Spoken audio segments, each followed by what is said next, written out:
Across the U.S., renters are feeling the sting of the rising housing costs. According to myelisting.com, 15% or 6 million households are behind on their rent payment. And year over year, rent is expected to continue to increase to more than 8% by May. Consider this, about half of Californians are renters, but only 2% of state lawmakers are renters. In that sense, they do not represent the people they serve. ABC 10's Morgan Reiner covers all things politics. You spoke to lawmakers today. What are they doing to tackle this growing problem? 3 lawmakers out of 120 of them rent. They came together and created a Renters Caucus. And today I spoke to them about what their policy agenda looks like. 44% of California housing is occupied by renters. And many are unable to pay their rent. This got a lot worse during the pandemic.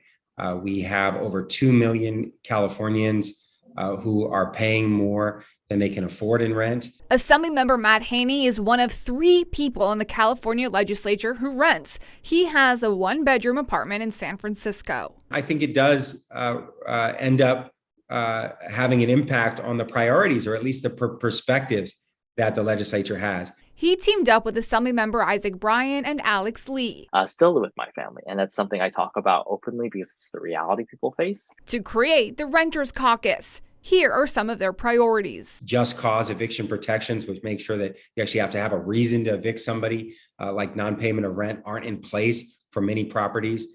No tenant should live in fear of being hit with a 50+% rent increase. That's also still the case for many renters across the state. One, of course, listening and empowering renters and renters' voice.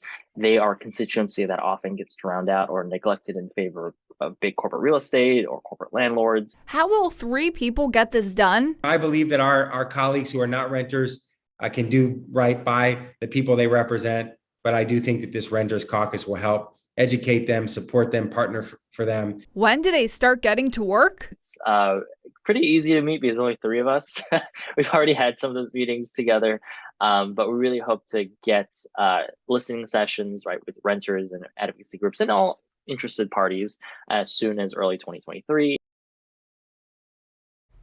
Another proposal of theirs is to increase renters' tax credits. They say homeowners get all of these tax credits, but renters do not. There was a bill to do this in the past, but the author did not secure enough funding to move it forward. Wow, Morgan. Now, to put those high rents into context, in Placer County alone, a study by the county itself shows a child care worker, for example, would need to make more than double their wage to afford the $1,900 average rent. So really, solutions are needed. Morgan, thank you.